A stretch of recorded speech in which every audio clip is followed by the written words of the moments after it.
This is a Hot Pie Original. Here are the set of things I'm going to allow to make me happy or sad. This is where I'm going to invest my emotional energy and the energy in my life. And these are the things I'm going to choose not to care about. And so a high performer for me is a person who is, it doesn't matter to me what they pick, right? Like, I'm not in the business of telling people that the thing that they picked is an appropriate or inappropriate thing to value. But it is that they've decided what they're going to value and they have focus on it.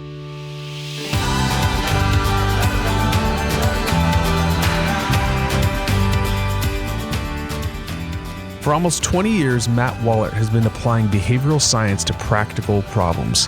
After leaving academia, Matt had a successful career as executive lead in startups to the Fortune 500 and back again, before joining Frog as the executive director of behavioral science, where he focuses on helping organizations build their own behavioral science capabilities. In this episode, we discuss the simple process of behavior design that anyone can use to create change. Matt has also discussed with us how he evaluated startups when he was with Microsoft Ventures and how to design your life for high performance. But before we get started, please stop what you're doing and take 20 seconds and follow us on whatever listening platform you are on. And please leave us a review on Apple Podcast. This will dramatically improve our ability to reach more listeners as reviews and follows impact the algorithms which run these platforms. And because this is so important, in the next 2 weeks, I'm going to do a 15-minute Zoom call with a randomly selected person that left us a 5-star rating and submitted a review. No purchase necessary. It's now time for the It's Freaking Awesome Story of the Week, brought to you by the Festive Kitchen. Every week we highlight stories of people who went above and beyond and thought about someone else before themselves. And this week we're mixing it up a bit and featuring an extra special company, the Festive Kitchen. Let's snack it forward. Each pouch of their nosh bag, It's Freaking Awesome, features one of our fallen heroes, and 30 cents from every unit sold is donated to Carry the Load, a charity benefiting those who have given the ultimate sacrifice in our military, firefighters, police, and rescue personnel. Carry the Load is founded by Clint Bruce, one of our past guests and a longtime friend, so be sure to check out his interview. He's pretty freaking awesome too. Thank you for being a partner with a mission that transcends the ideals of ordinary companies and surpasses expectations. As you all put it, it's phenomenal food and fanatical service. But before we get to my interview with Matt, right now, I just want to ask you something. Tell me if you know this story. You go out and spend hundreds of dollars on a fancy wearable device, hoping that it'll help you achieve your wellness goals, and then it ends up in the sock drawer. Sound familiar? Or how about this? You follow those cookie cutter clickbait health recommendations like walking 10,000 steps a day, and all you do is get anxious and demotivated when life gets in the way and you can't hit that magic number. It's time for an evolution of expectation and results, and that's where AIM-7 comes in. AIM-7 sets busy people free to live their values every day by building lifelong healthy habits.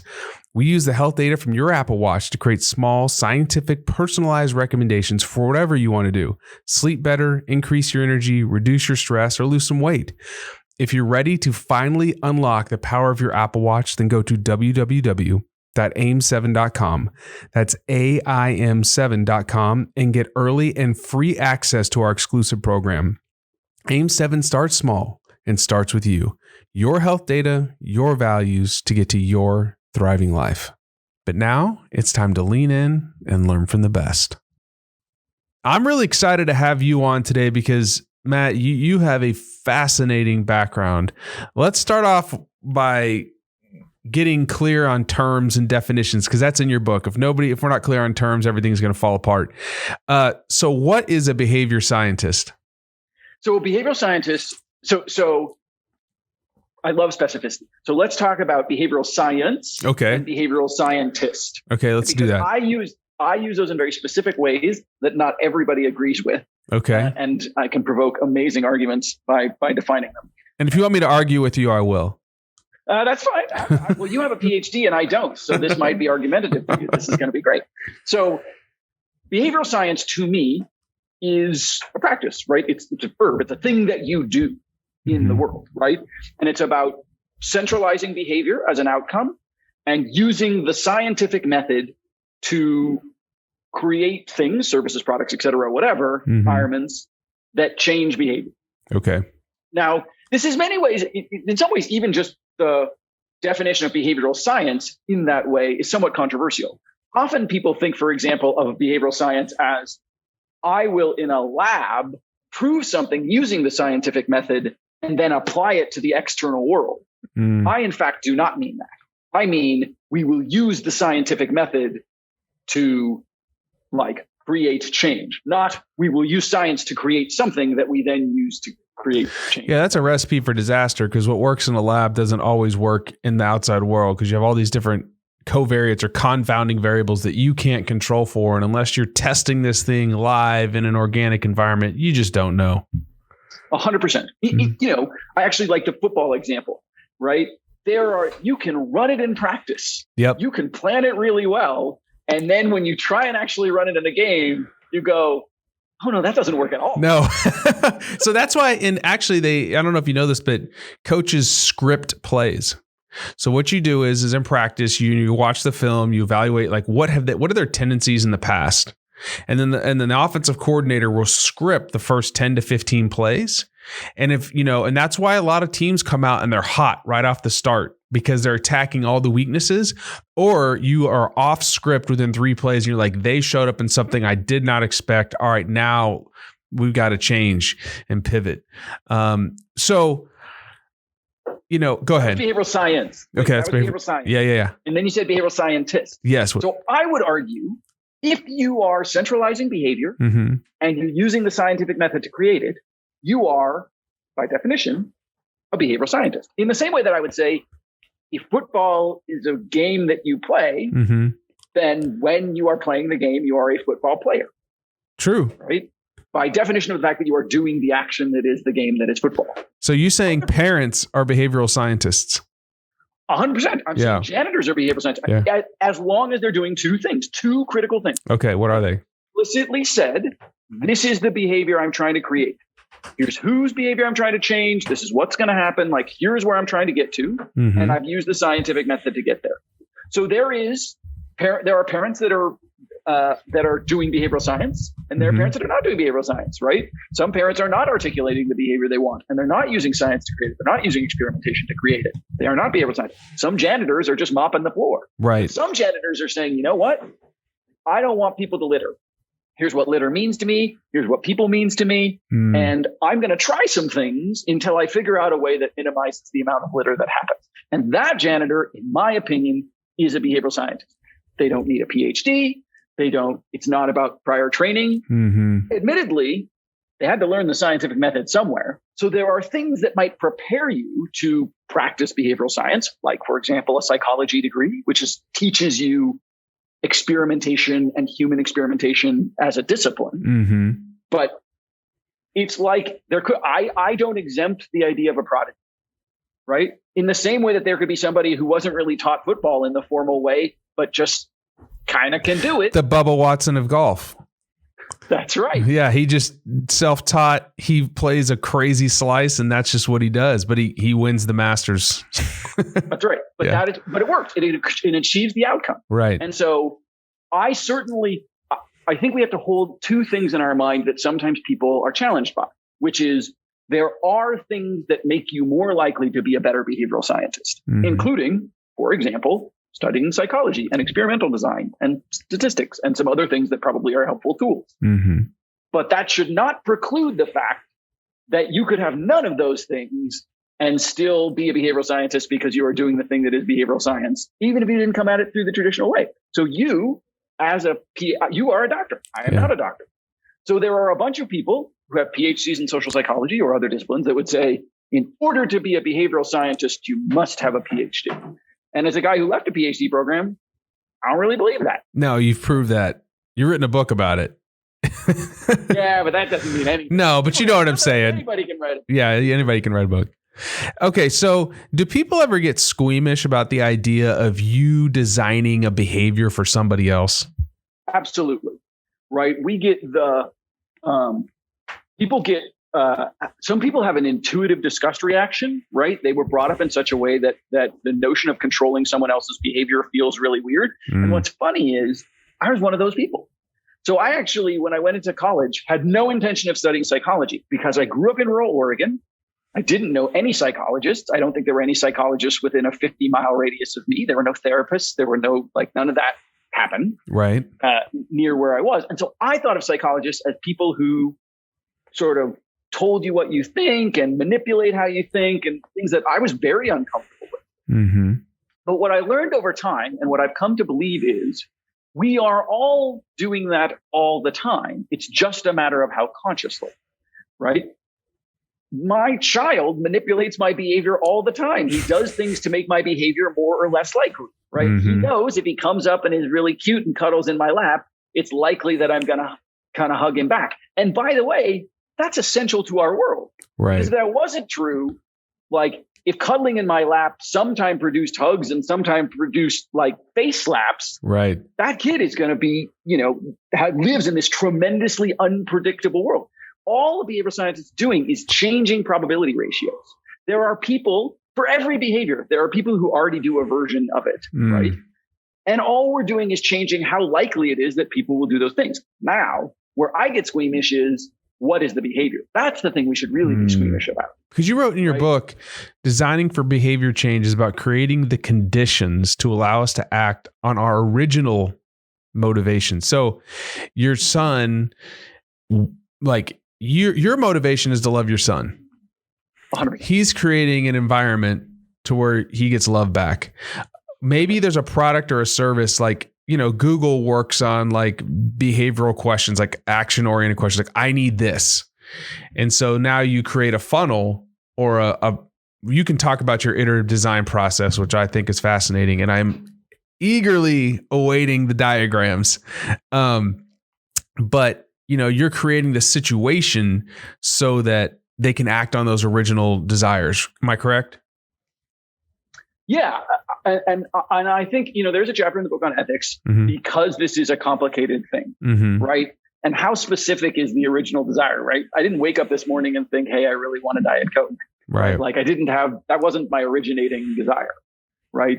Coke fulfilled the need. I had a Diet Coke because I woke up early and now I'm tired and I want to do this podcast with you. So I had a Diet Coke so that I would be awake, right? The original motivation wasn't drink a Diet Coke. The original motivation was bring my best self to this conversation with this person who I respect and want to have a good conversation with. And Diet Coke was sort of the intervention to get there. They harvested that original motivation. And so I think of it less binarily and more like a scale. Are you honoring my authentic need? Right. And and secondarily, are you doing that in a way that is respectful, both outcome and process matter? Let's go back to football. I don't know why we're using football today. Let's use football. Let's use football. Fall's coming up. It's football. Yeah. Right.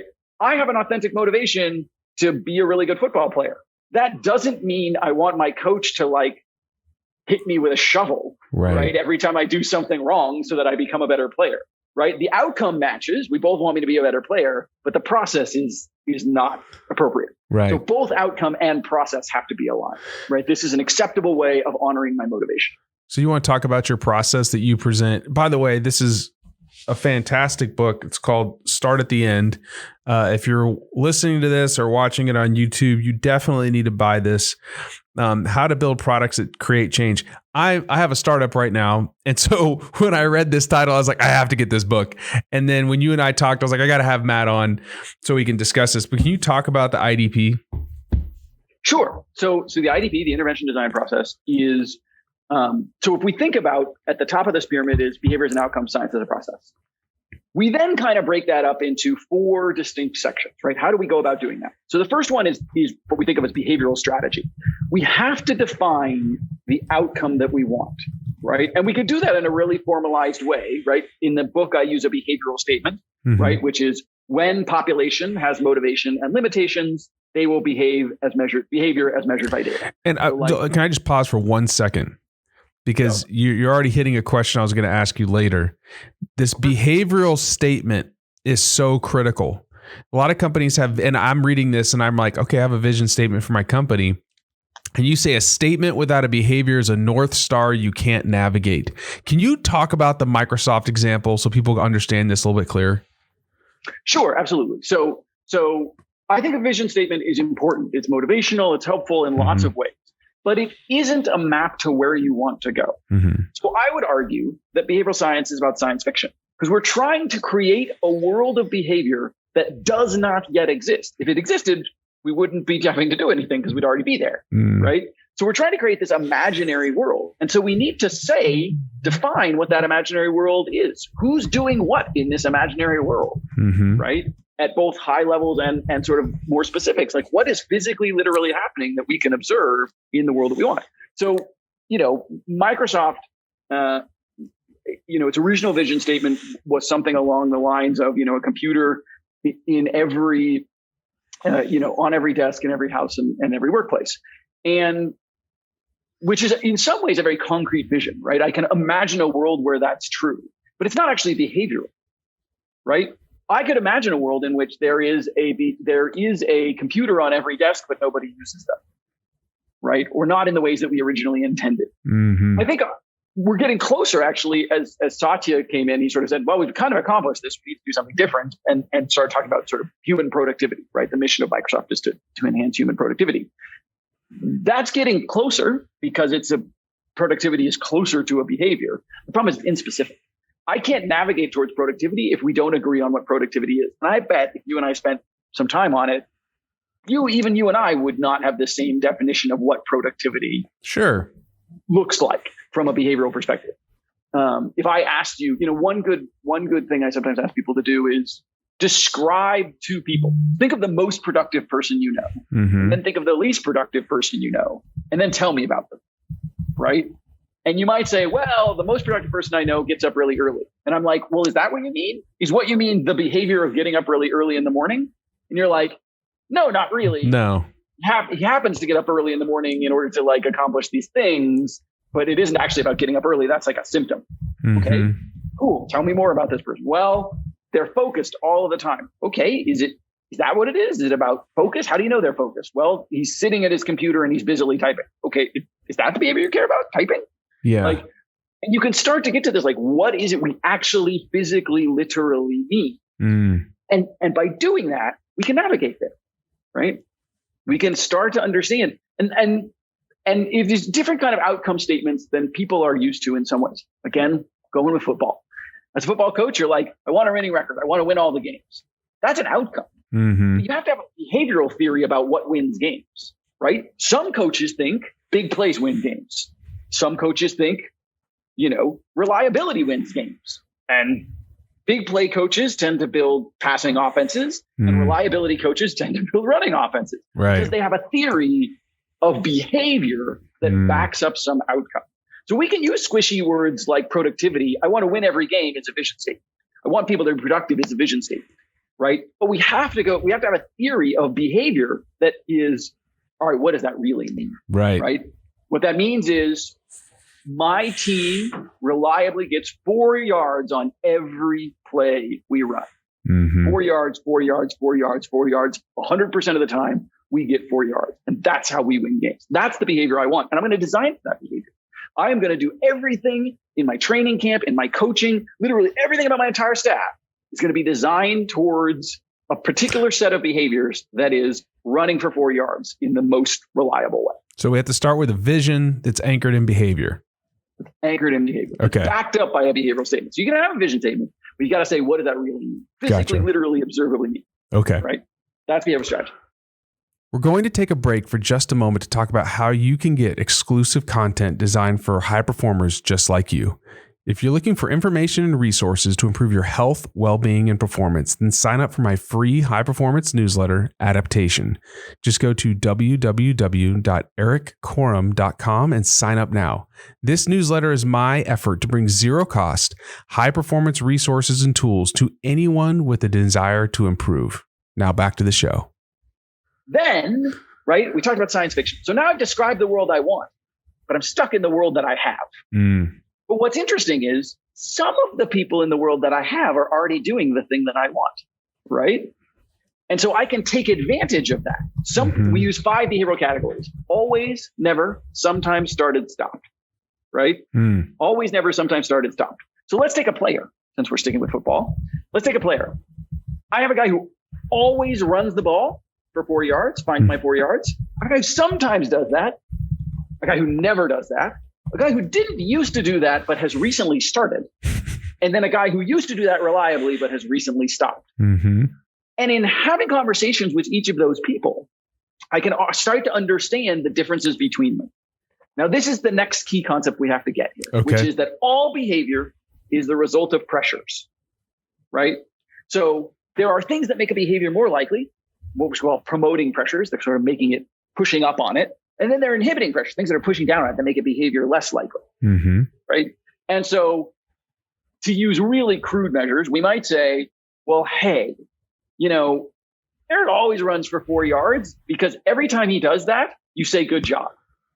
Getting a good job from his coach, that's a promoting pressure. It's a reason to do something, makes him feel good, right? Mm-hmm. And maybe there are weak inhibiting pressures. Nobody, it's relatively easy for him to run 4 yards. Now, you might imagine another player who never does it. They have the same promoting pressures. If they do it, their coach says good job. But it turns out they're not very fast or very strong. So every time they try and do it, it doesn't really work. Right. They have strong inhibiting pressures.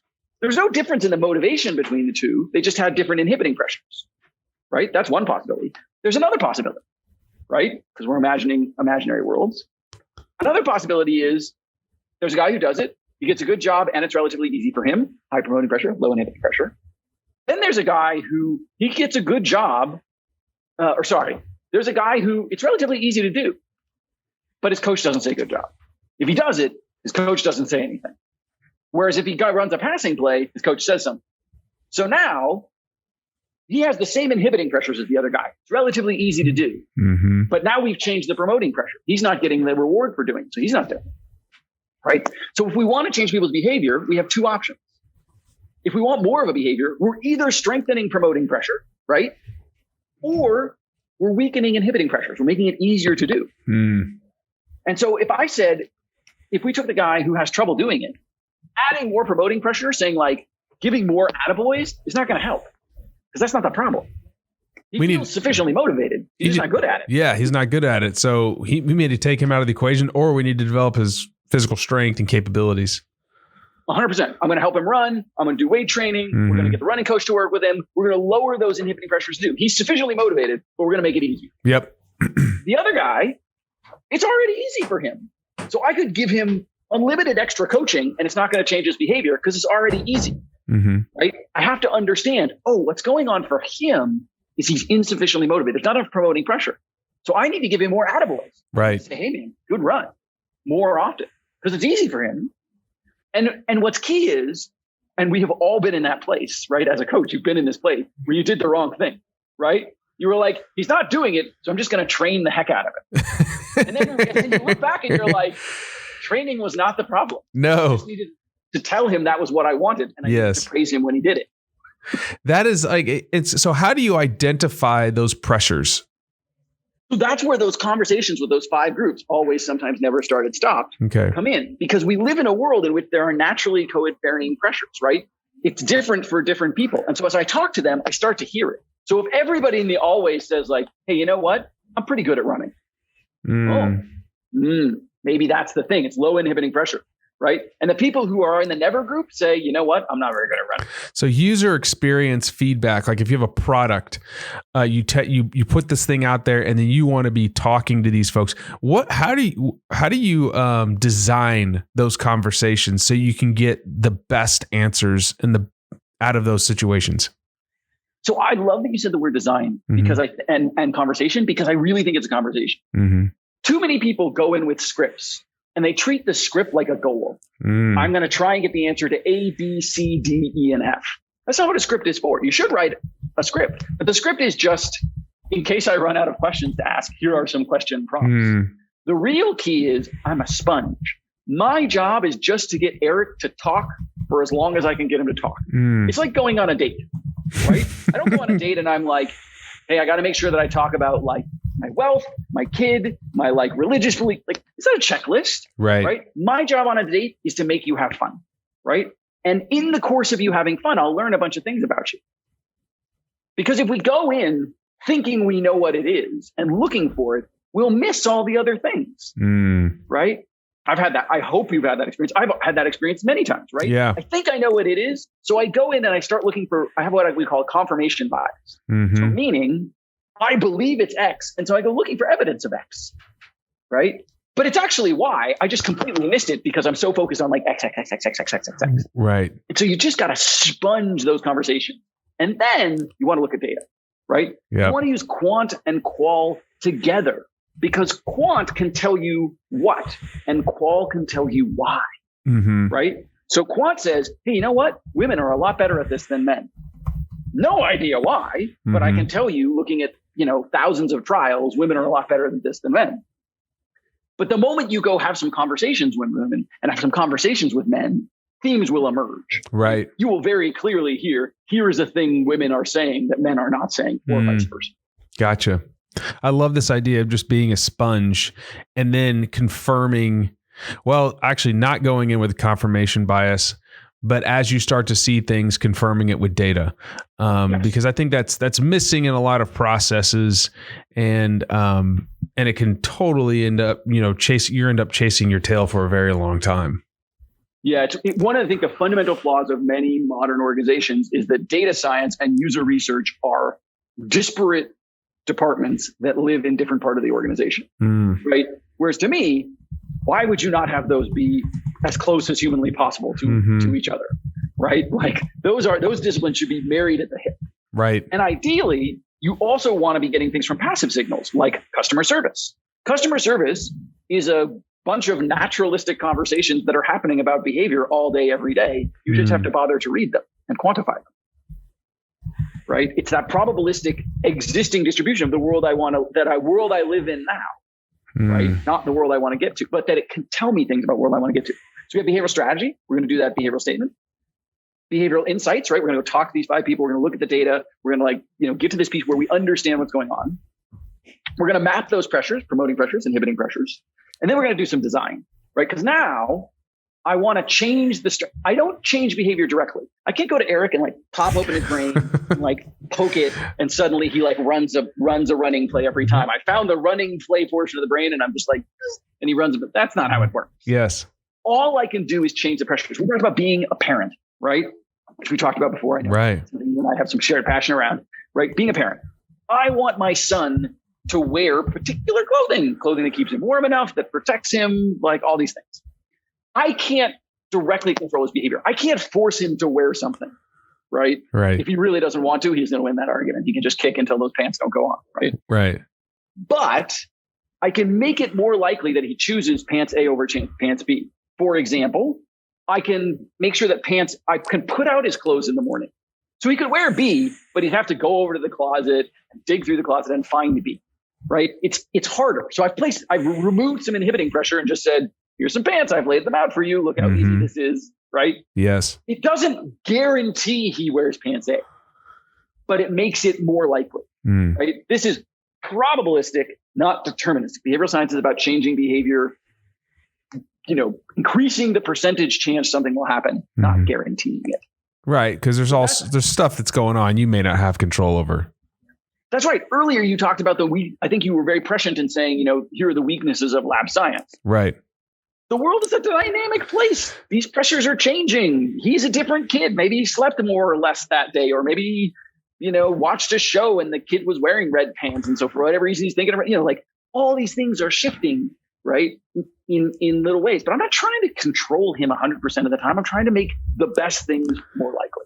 I like that. So that's that design phase. I'm designing things that change the balance of pressures. Hey, I've recognized the promoting pressures and I'm going to find ways to strengthen them. I've recognized the inhibiting pressures and I'm going to find ways to weaken them, right? That's that design piece. And then finally, this is the part you talked about earlier, right? This is science as method, not I did it in a lab and then I applied it, but I tested that something works in the real world. I scripted and then I tried it in practice. And it looks good on paper, right? But I tried it. And that's that fourth part, which we sometimes call impact evaluation, right? It's how do I run an experiment? It's not big. It's not thousands of people. It's not an MVP. It's not a full fidelity, whatever. It's certainly not a Figma, right? It's not like a click-through wireframe. What we're testing is the underlying intervention assumption. So if I believe, for example, hey, I'm trying to get this guy to run, and I hear the pressure that is, hey, when I run this way, I feel like you congratulate me. I'm not going to systematize that yet, but I'm going to make a really conscious effort to run a little experiment where for the next 2 weeks, every time Eric runs the ball, I'll be like, thanks, man. Good job. Thanks, man. Good job. Just going to try that experiment. And I'm going to see if it makes him run the ball more. Yeah. And if it does, then I'm going to systematize it. I'm going to put it on the wall. We run the ball, right? I'm going to do the more permanent, larger, more expensive. Everybody gets a We Run the Ball shirt, right? We all get matching We Run the Ball tattoos. Like I got it. Yeah. bigger version is. But I start with the small version just to test, am I moving in the right direction? Yes. Right? Because, right, going back to our science fiction analogy, we've now, in step 1, we elucidated the world we want. In step 2, we understood why we have the world we have. In step 3, we designed bridges between the two, things that get me closer to the world that I want, cause people to walk into the world, the future that I have designed. And then in step 4, I say, how good is this bridge? I shake it on it a little bit. Is it sturdy? Are people walking across it? Like, if not, why not? If yes, does it seem durable and something that I can scale up? How confident am I? Right? Then I start building a more permanent bridge. You have just described my last year as a first-time founder. I've never built a product, right? I've built environments for performance, right? And so you're evaluating all these things you said, but it's an organic thing that you walk into every day, and it's just you're growing it, this little organism, right? This performance team. And my first thought process was, I have this roadmap to where I want to get with this product. It's going to do X, Y, and Z, and we're just going to go do this. And then one of my advisors is like, no. You have to go test this first. And I'm like, okay. And so, you're running it minimal viable product, all this kind of stuff, right? The funny thing is we learned so much in that time about like little things that I never thought were imaginable. But at the end of the day, my original assumption was confirmed, but there's all these other things that I didn't know would have it would have taken me another year. And by that time you run out of money and it's over with, right? Or the dreams are gone. But this is, I think too many people in whatever situation they are in life, they have an idea and they just go do it. They don't consider all the factors that could promote or prevent, and then go test this a little bit, see if it works, and then scale. And so this is a mental model really that for behavior, but it applies to so many other things. And it's very, very practical. And I love that you said test it a little bit. Yeah. Because remember, we're not doing lab science. I don't have to be perfectly sure. I have to be sure enough. And I love the fact that you railed on p-values. And so for those that aren't in the scientific community, you have this thing called a p-value. And to get something published in one of these journals, it has to be 0.05, which means there's a 5% chance that what you saw really wasn't what you thought it was. And you're mitigating risk. The reality is, and then now there's something called an effect size. And an effect size means if I sleep more, let's just take this. If I sleep more, my mood is better. And the bigger that effect size is, the stronger there's a relationship. And we know that's true. I think everybody that's listening can go, yeah, when I get adequate sleep, I'm not as grumpy and I'm not a jerk. But that's science. What we're doing in the real world, in business or whatever you're doing, if there's a 20% chance that it's wrong and you have an 80% chance it's correct, you're running with that ball every single day. 100%. Because I don't have to be right every time. We are so grateful to the BluePrint's title sponsor, the Festive Kitchen. The zany creators of the Festive Kitchen set out to create the perfect sweet, salty, crunchy snack with just a little bit of heat. After attempting numerous flavor combinations, they started sharing samples with family and friends who would ask, what is the name of this snack? Since there was no name, they just answered, I don't know, but it's freaking awesome. Hilariously, the name stuck and a new product was born. It's a snack and it's freaking addicting, called It's Freaking Awesome. You can order online now at shop.festivekitchen.com and itsfreakingawesome.com.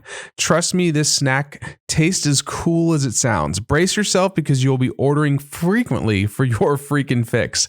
The good news is they now have a freaking monthly subscription. Again, it's available online at shop.festivekitchen.com and itsfreakingawesome.com. That's ITSFREAKIN awesome.com.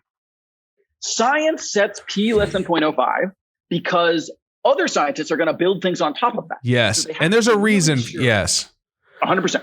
But that's not us. That's not what we're doing. We're doing real world science. Right. In real world science, we have this thing called cost, called benefit. Yeah. Right. And time. That's right. Well, cost and benefit. Yeah. Time is a cost, right? Yeah. And then there's potential benefit. And so if the cost is sufficiently low and the benefit is sufficiently high, I can tolerate some uncertainty. Mm-hmm. Right.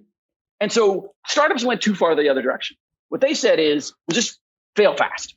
Just throw stuff out there, fail fast, right? And the idea was it's okay to be super risky because the cost of failure is relatively lower. The problem is that creates a lot of waste. So I'm not saying there's waste in what ways? Well, if you create an MVP based on nothing other than your own opinion and it doesn't work and you fail fast and pivot, that was a lot of work.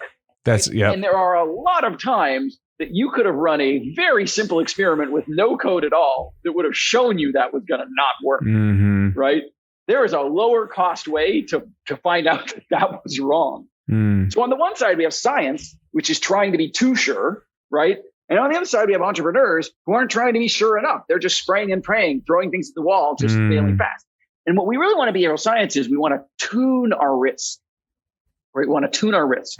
And so the example I sometimes give when I interview quantitative scientists, so people to draw quantitative research and to evaluate experiments using data, I say, I have an intervention P.2. So as Eric said earlier, right, that means there's a 20% chance that whatever I think is true is actually not true at all, right? It's either null or false. But there's an 80% chance I'm right. And most quantitative scientists who come from academia will be like, no, you should just throw that away, right? That's like, it's not even P less than 0.05. Like you're way too high, right? Yeah. And then I say, but you didn't ask me anything about the cost or benefit. Let me tell you what my intervention is. It's a tiny pill. It melts on your tongue, so you don't have trouble swallowing it. It tastes of unicorns and rainbow farts. Like it is the most magical, wonderful thing. It makes you regrow your hair, right? Like, I would love that.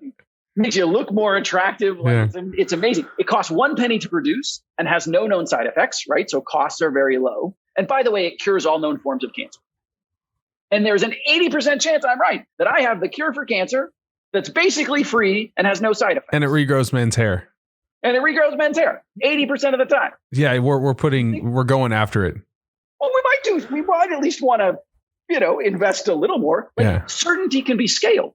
And so maybe I don't bet $1 billion on the 80% chance I'm right. Maybe I bet $100,000. Right. Do a little more research. And then I'm 85% confident. So now I'm going to bet $500,000. And then I'm 90% confident I'm going to bet $1 million, right? We scale our investment based on risk. And so we do experiments to de-risk things as much as we need to. It would be foolhardy to run 1 million experiments to tune some tiny KPI that doesn't actually matter to your business and costs a lot. Okay, so advocating that. What you just described to me, and you went from behavior scientist doing behavior science to at Microsoft, and you need to read the book because there's a really cool opening story about Bing searches and kids, and I thought it was really awesome. And then you go into venture capital. What just happened for me is I think you just described pre-seed, seed, Series A growth rounds. How did you take how did you take these learnings in behavior design and apply it to evaluating a company or a founder or CEO?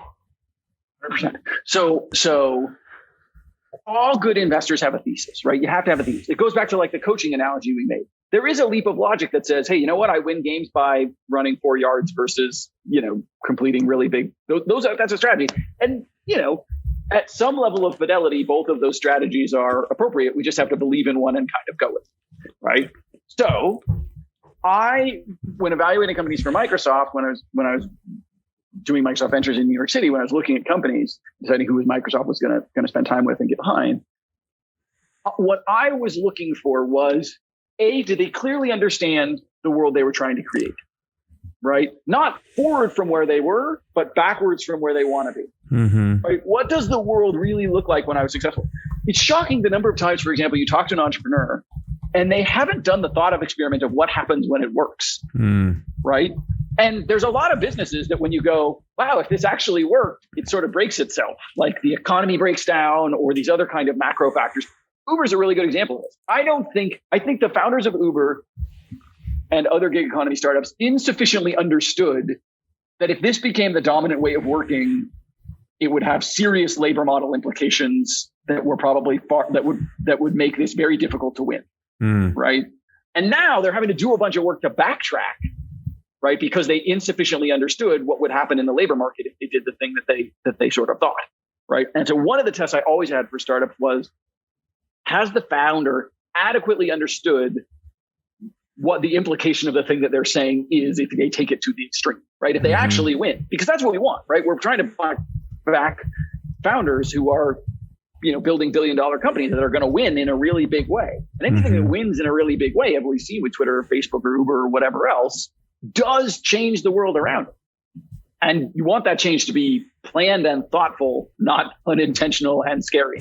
And unfortunately, that is, as we have evidence, as we have recent evidence of, that is not, startups aren't thinking far enough ahead. No. Right? And it's understandable, right? Because they're just trying to get to tomorrow. They're trying to not die. Yeah. But if you're spending all of your time trying not to die, you're not a good risk investor, right? That's not a place that Microsoft wants to, something the size of Microsoft wants to lean in. I need you to understand what it looks like when it's big, right? Yep. And then two, how well do they really understand the pressures that are governing the existing behavior, right? So the idea or product can sound really, really good, but it's not about sounding good. Sounding good is an insufficient reason to build something. Lots of things sound good, right? It's, do they adequately understand the pressures that create the behavior today and how their product will change those pressures? So, going back to Uber did this really well. They understood, if you think about where Uber started, right? They started in the black car space. Like people don't, because it's morphed since then, people don't always remember this, but that's where they started. And there were other black car competitors, other black car startups that there was one that was like an Audi based startup that it was like called like Silver Car or something. And their whole value proposition was, instead of kind of a beat up old black Lincoln, it will be a nice new silver Audi sedan. Okay. Right. The theory of change would be the reason people don't take black cars is because there are insufficient promoting pressures. They don't like the car. It doesn't feel luxurious enough. That's the problem. The problem is promoting pressure. But it turns out that's not at all the problem. No, people get into all sorts of Ubers now. That's right. That wasn't the problem at all. The problem was they were expensive and they were hard to get. I had to call in advance and then I could never find the guy. And it was hard to do. And they couldn't always go where I wanted them to go. They'll go within 50 miles of the airport or wherever, but they won't always go sort of where I want to go. And they don't always know where, it is. They're not like a cat. And so Uber said, hey, we're not going to try and introduce new promoting pressures. We're not going to do silver Audis. All we're going to do is try and remove the reasons not to do it. We're going to make it cheaper. We're going to make it more efficient. We're going to make it more sort of travel effective. So meaning like, I can get where I need to go in a quicker amount of time and in a way that I can have more control over, right? I'm going to just remove inhibiting pressures. That's what I want to see. I want you to have an articulated theory of change where you can tell me the reason people don't do this more today is because of a promoting or inhibiting pressure. And here is how we're changing that promoting or inhibiting pressure, right? A great example that I can think of from my Microsoft days was, there was a company that did data analytics in the farming space, right? And there were lots of companies doing agricultural analytics at the time, but most of them, their theory of change was that farmers weren't getting enough interesting information from it, right? That the analytics weren't useful.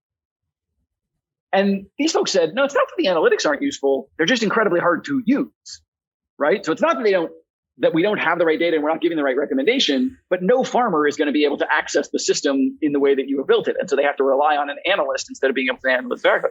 So we believe it's all about reducing inhibiting pressure to taking the recommendation. We need to make clearer recommendations that are easy for a farmer to do in the language that the farmer knows, as opposed to we need better recommendations, right? You can spend a lot of money trying to make better recommendations. But in reality, you're just going to make them easier. I built a little side project once where we made a little app to recommend lunch. And everybody at the time was chasing personalization. Increasingly large machine learning models that suck in increasingly large amount of information so I could make a really accurate recommendation about what you should eat for lunch. So I did the polar opposite. It was in fact totally random. So it told you it was hooking up to your Facebook, but it took down no data. We ran nothing. All we did was give you a close, highly rated on Yelp, reasonable lunch spot. Right? So if it wasn't super expensive or super cheap and it was close by and it was reasonably highly rated, and then we just randomly selected from that list. It was literally like a one-line piece of code that was like, pick randomly from this list of restaurants that are close to this person. People loved it, right? People gave us reviews. They were like, you know me so well. I can't believe you recommended this spot. It was such a perfect spot. They had the perception that it was really personalized for them. It really was just stupidly easy. You hit a button and it said, go here. And that's all people needed. They didn't need choices, right? They didn't want the inhibiting pressure of choice. They just wanted to be told, go here, do this, right? So we have the opposite philosophy of everybody else. And I love startups that they're not contrarian in the sense that they're just building opposite other people's, sort of building direction, but they have an opposite theory about whether it's inhibiting pressures or promoting pressures that are the problem. And that was sort of my thesis. Do they clearly understand the implications of what they're building? And are they targeting pressures on the opposite side from everybody else? And to me, that felt like a reasonable bet. And sometimes I won and sometimes I lost because welcome to VC. Yeah. Wow. I really love this. This is so cool. I mean, I'm taking a lot of notes selfishly right now, but it makes a ton of sense that we don't think in the future, like what is the actual consequence of our decisions? I mean, if you just really break it down, like if we do this thing, if I make this decision, you can take this in anywhere in your life, a relationship, education, whatever you're doing, like what are the outcomes going to be? And is that really the future I want to live in? And this is just a lot of great wisdom. So I have 3 questions that I ask every guest. Okay. I'm ready. Okay. The first one, what does high performance mean to you? A high performer for me is someone who is, I think it goes back to the experimentation thing we said. A high performer for me is someone who is controlling their effort, controlling and directing their effort. So there's a scene in the movie Training Day, right? Denzel Washington, Ethan Hawke. And if you haven't seen the movie, Denzel Washington it's Ethan Hawke's first day as a narco cop. Denzel Washington is like his older partner. Ethan Hawke gets high. About how that happens. And they go to the guy who was Denzel Washington's older partner, now retired. Go to his house. Ethan Hawke's kind of like high. The other guys are like having a drink and they're talking about the secret of the street. And Ethan Hawke, in his sort of highness, comes up and he says like, I know the secret of the street. And Denzel Washington's like, shut up. Yeah. Drunk guy. But Ethan Hawke says, control your smiles and cries. And that's what high performance is to me. Defining, here are the set of things I'm going to allow to make me happy or sad. This is where I'm going to invest my emotional energy and the energy in my life. And these are the things I'm going to choose not to care about. And so a high performer for me is a person who it doesn't matter to me what they picked, right? Like I'm not in the business of telling people that the thing that they picked is an appropriate or inappropriate thing to value, but it is that they've decided what they're going to value and they have focus on it. So like I wear the same clothing every day. Right. I've noticed that. I watch presentations. I'm like, dude, I think this guy wears the same clothes every day, which is fine. The inhibiting pressures are gone. That's right. I have a little script on eBay. It buys those, it's a John Barbados 40-hour blazer, Nordstrom trim fit shirt, John Barbados blue jeans, cowboy boots, like same thing. Just it's all used. Yeah. Like I know what it is. It shows up and then I wear it. Then fine. Because that's not a place I want smile or cry. If the blazer gets ruined, if my son comes in and squirts ketchup all over it, I'm like, cool, that was $15. I've done no harm to the environment because it would have gone in the trash anyway. Like, I'm not even going to dry clean that. It's just gone. Right. I'll get a new $20 blazer tomorrow. Right. If you really care about clothes, you might cry. You might feel really bad if your son destroys something. And that's cool if that's your thing.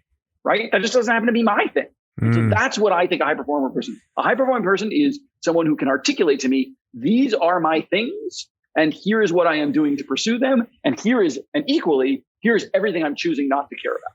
I love that. That is a fantastic definition. So what practices, I mean, you just mentioned one, but what do you have in place right now so that you consistently perform at a high level at work, at home, whatever it may be? I try to surround myself with people who are aware of my focuses, right? So my girlfriend is awesome. I love her. She's amazing. It was abundantly clear from the moment we started dating, hey, you know what? My son is a priority to me. I have a prior relationship. That relationship is important to me. Like being a good dad is really important to me. And she was laser. She got it. She's like, I understand. I understand what your focus is. We're going to do this together. Right. And so that's what the thing that helps me be high performing is surrounding myself with people who are aware and aligned with what my things are. Now, that doesn't mean it has to be their thing, right? I'm not asking you to say, hey, this is the thing I really care about. I'm asking you to recognize that it's important to me and be aligned because you care about me with that importance to me. And that is, I think people in my environment, that's the best practice I have. I love this. So how are you investing in your personal growth right now? Is there something you're learning about or leaning into to upskill yourself?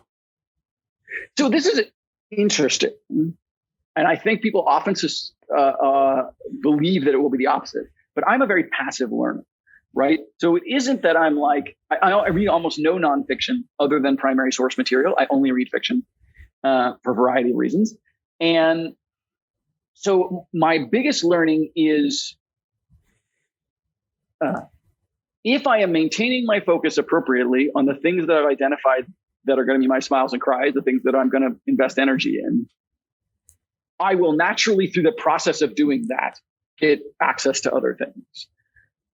That said, I'm reading a lot of primary source material about being a dad. My son is 5.5, which is an interesting transition period. My co-parent,